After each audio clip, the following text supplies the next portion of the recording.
My mother's from Iran. She came out here to study. And one day she was walking on the street and a group of youths were throwing stones at her, and an Irish man stepped in to stop them. He ended up being my dad. I don't really know the ins and outs of it, but my dad got involved in some sort of robbery and he ended up in prison.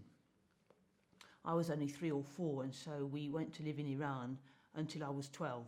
We were there during the Shah, before the revolution, and I can't imagine a nicer place. There was a lot of demonstrations going on there. I got involved in them, which scared my family. It was about to turn when they decided to bring me back here. I was placed in a boarding school and my mum and sister went back to Iran. So I was by myself here without knowing anyone. It was a strange time. Very lonely. It was years of this, and then my mum and sister came back and took me out of boarding school just before I took my exams. I rebelled. I really rebelled. Parties and clubs and bars, hitchhiking everywhere, smoking, drinking, drugs. I don't know if I enjoyed it. It was peer pressure, really. Mum threw me out when I was 16 and I was staying with friends, and then I was on the street. Someone took me to social services eventually, and they put me in a bed and breakfast, and then I got myself a flat. I started working as a chambermaid in a hotel, in a firm of solicitors, as a clerk, catering, as a receptionist in a health club. Yeah, I liked it. I stopped using drugs, just drink and a bit of puff. But then things went awry. It was early doors when I had my breakdown. I was about 20, 21. I found out later that a friend of my boyfriend's was putting drugs in my kettle and in my milk. We started a relationship and I felt we had a real connection, like we were cosmically tied, and that we belonged together and all this. That was the whole start of my psychosis, and I stopped sleeping properly. I really wanted to work, but when I did find jobs, I couldn't get up in the morning, couldn't get through the day. I reached a crisis point and I started hearing voices. I just withdrew from life. Became isolated and kept myself to myself for over a year. I lived on £40 a week, lost a load of weight. I was in this shell, you know, in this weird space. I hardly spoke at all. Hearing those voices all the time. I thought there was cameras in my room. You know that film Eraserhead? Everything's at weird angles. You can just hear the sounds of a radiator going clink, clink, clink, clink, clink, clink.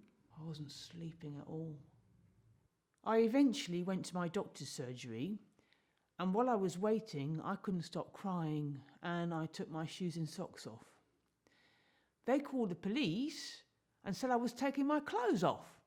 They arrested me, put me in a cell, and they got the crisis team to see me, and they sectioned me for 28 days.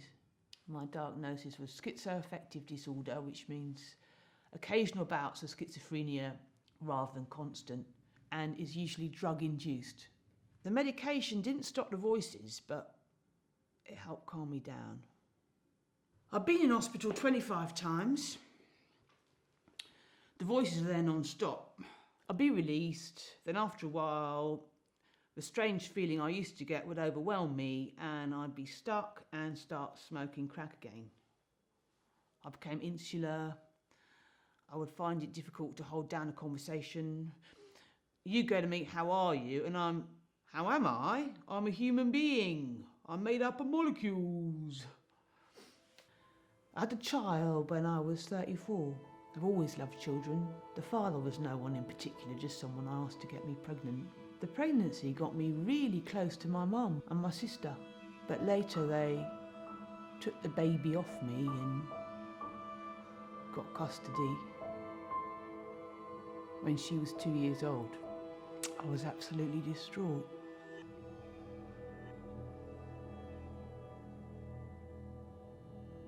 I became suicidal and emptied out one of those red canisters of inhalers for asthma and nearly had a heart attack. I haven't seen her for 4 years. She's 17 now. She's had so much bad press about me. We talk to each other via WhatsApp, banana phone. I send her money, or I send her presents.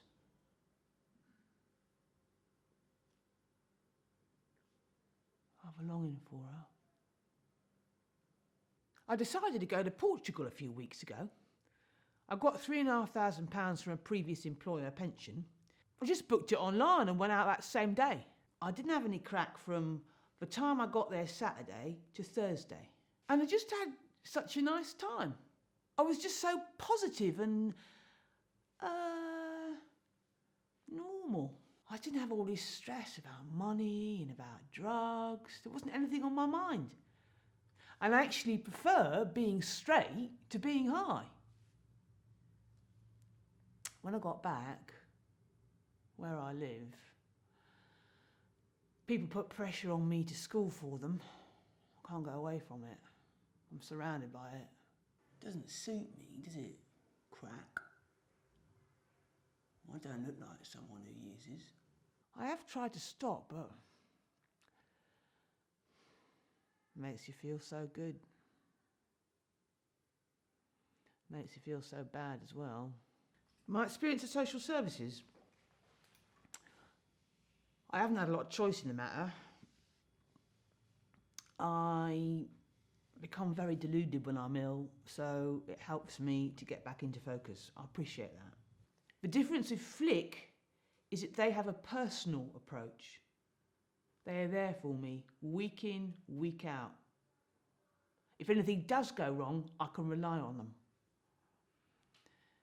In the past, it's been difficult to get hold of people. There's a different worker for everything. Mental health, housing, drugs. With FLIC, they can cover everything. They've got a budget for art materials for me. I do a lot of quite good art, and that helps me cope with life. When I'm doing it, I'm happy. At peace, I sleep properly. Release, isn't it? Social services can sort out a lot of things, but they can't sort out your head. At the end of the day, you have got to sort out your head. What a waste of time. 52 years. What a total waste. I don't feel bitter. It's what you make it. And I haven't been able to make a lot of it. Don't judge us. Because we're not here to be judged by you. Life judges you, doesn't it? We're just like you. We just have a different beginning and a different ending.